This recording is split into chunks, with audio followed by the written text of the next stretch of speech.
Assalamualaikum. Jadi kita jumpa lagi insya-Allah. Untuk kali ni cikgu harap semua sihat untuk kita sambung kelas kita seterusnya. Okey? Jadi dalam kelas online kita baru-baru ni kita selalu jumpa kat dalam WhatsApp tu, kita dah berjaya habis satu topik dan juga separuh topik untuk pencernaan. Okey, topik haiwan pun dah habis. Cikgu harap sangat awak semua dah faham. Jadi untuk hari ni kita akan masuk satu tajuk yang baru, iaitu tajuk tumbuh-tumbuhan. Okey? Jadi untuk hari ni sepanjang video ni awak boleh berujuk buku teks. Tengok buku teks dalam muka surat 71, 72 dan juga muka surat 73. Okey? Tiga ni sahaja. Okey, jadi buka. Dah? Okey. Jadi untuk video kali ni cikgu akan cover satu subtopik sahaja, iaitu memberi contoh tumbuhan bagi setiap cara pembiakan. Okey, pembiakan ni macam mana tumbuhan tu nak melahirkan anak lah, nak dapat anak-anak baru. Okey, cikgu boleh cerita dekat awak macam ni. Andai manusia, kita dah belajar waktu J1, J2, J1. J1. Waktu J1 belajar manusia membiak dengan cara apa?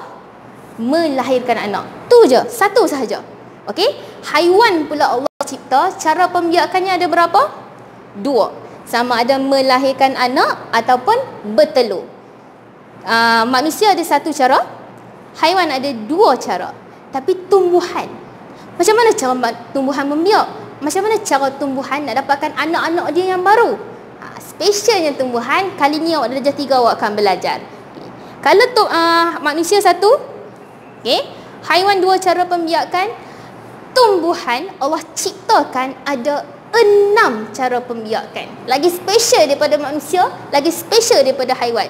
Okey, kalah manusia dengan haiwan. Jadi ke-6 cara pembiakan itu yang awak akan belajar dalam video kali ini. Okey? Jadi cikgu akan terangkan satu persatu berserta contoh. Jadi cikgu harap awak pun boleh ikut pembelajaran hari ini. Kita buat slow-slow insya-Allah. Okey, kita pergi terus kepada mind map sebelah ni. Awak tengok cara pembiakan tumbuh-tumbuhan. Macam cikgu cakap ada 6. Jadi ada 1, 2, 3, 4, 5 dan juga 6 cara. Kita pergi dulu kepada cara yang pertama. Okey, cara yang pertama awak boleh tengok buku teks dalam muka surat 72. Cara pertama ni cara yang paling mudah, cara yang paling biasa kita tengok, iaitu dengan menggunakan biji benih.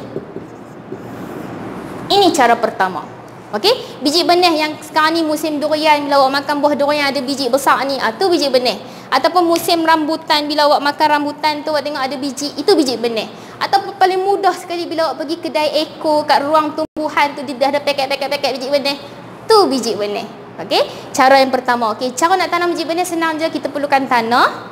Okey, ni biji benih, cikgu ada bawa hari ni biji benih rambutan, durian tak sempat nak bawa. Okey, korek. Masuk. Itu cara pembiakan yang pertama, iaitu biji benih. Apa jenis biji benih sekalipun, ini caranya. Okey, selesai cara pembiakan yang pertama, kita pergi pula kepada cara pembiakan yang kedua.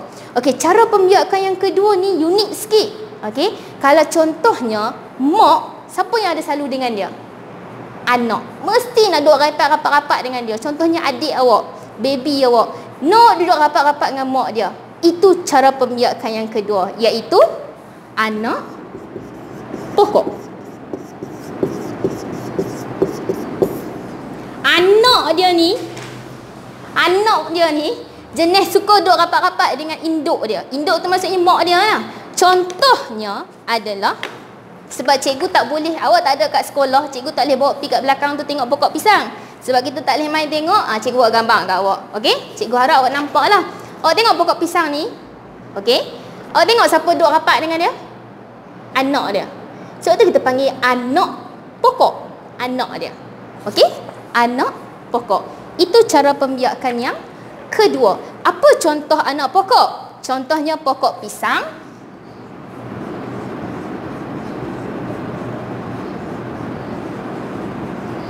Ataupun contoh lain pokok keladi.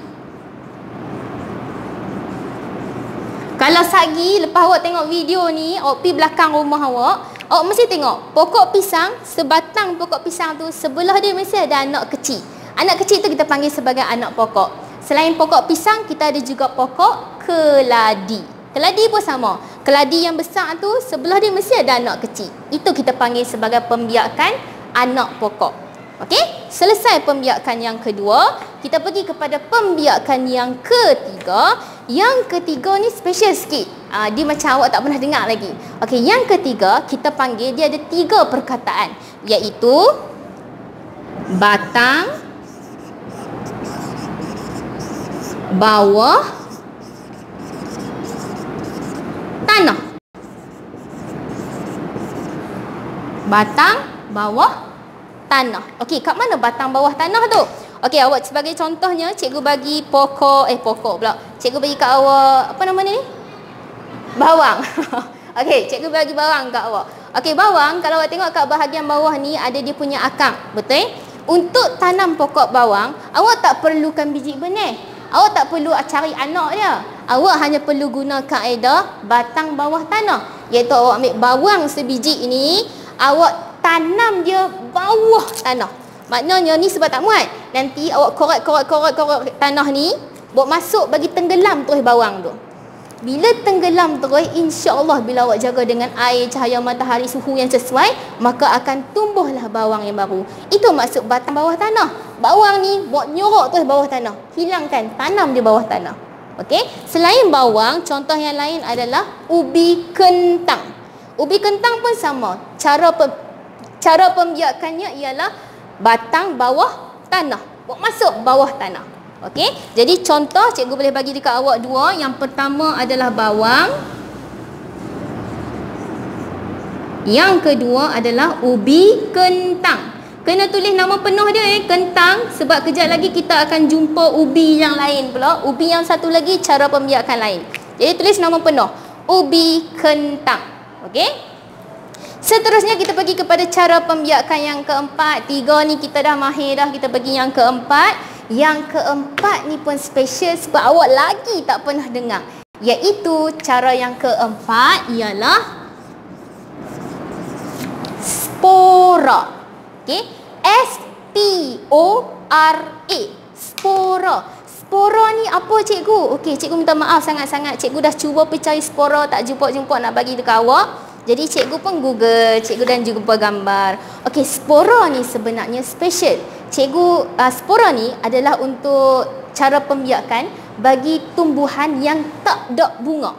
Kita belajar waktu tahun 1 kan, yang mana daripada bunga akan menjadi buah. Dalam buah ada biji, biji tu kita boleh tanam. Tapi kalau pokok yang tak ada bunga, kat mana dia punya buah? Kat mana dia punya biji? Maknanya pokok tu takkan ada anak ke? Okey, hebatnya Allah Subhanahu Wa Taala ni, sebab hang tak ada bunga, jadi Allah cipta pembiakan baru untuk dia, iaitu kaedah spora. Okey, spora ni antara contohnya adalah paku pakis. Okey, kalau awak tengok pokok paku pakis, dekat belakang, awak kalih belakang pokok paku pakis tu, awak akan nampak ada titik-titik banyak. Titik-titik banyak itulah adalah spora. Dia halus saja. Kalau awak tak nampak dengan mata kasar, awak mungkin kena guna kanta pembesar. Ataupun kalau belakang dia ni awak sapu macam tu, dia akan melekat dekat tangan awak. Itu spora. Dia memang sangat halus. Nanti spora tu bila ditiup angin, jatuh dekat atas tanah, maka tumbuhlah pokok baru. Okey? Itu kaedah yang kedua bagi tumbuhan yang tiada bunga. Okey, apa contoh spora? Contohnya paku pakis. Contoh yang kedua ialah cendawan. Okey, selesai cara pembiakan yang keempat. Tadi contohnya adalah paku pakis dan juga cendawan. Kita pergi pada cara pembiakan yang kelima. Okey, yang kelima ini kita panggil sebagai keratan batang. Okey, keratan batang. Ni yang kelima, keratan batang. Okey, apa maksud keratan batang? Maknanya pokok tu, hampa pi cari batang dia kerat elok-elok. Okey, kerat elok, ambil tanah, cucuk je. Cucuk kambuh elok-elok macam ni. Itu masuk keratan batang. Okey, contohnya yang cikgu boleh bagi dekat awak, cikgu boleh bagi 2 contoh dekat awak. Yang pertama adalah pokok bunga kertas. Pokok bunga kertas. Yang kedua, cikgu boleh bagi dekat awak, contohnya adalah ubi kayu. Sebab tu cikgu suruh tulis nama penuh tadi. Kalau ubi kentang yang buat masuk dalam gulai tu, dia guna batang bawah tanah, buat jorok terus bawah tanah. Kalau ubi kayu hak keras tu, kita guna keratan batang. Potong je batang, cucuk terus macam ni. Okey? Dan yang terakhir sekali, kaedah yang keenam, cara yang keenam, ni pun special, iaitu kita gunakan daun. Kita guna daun sahaja. Sebagai contohnya, kalau guna daun lagi senang. Contohnya cikgu ada daun, kita ambil je bahagian daun, kita cucuk terus dalam tanah. Siram dan jaga elok-elok, insya-Allah besar. Okey, ini contoh yang guna daun. Apa contoh? Cikgu boleh bagi 2 contoh. Yang pertama adalah pokok lidah jin.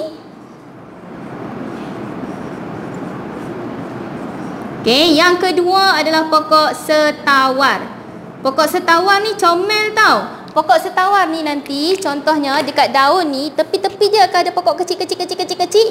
Ambil je daripada daun tu, terus tanam dalam ni. Okey, itu contohnya.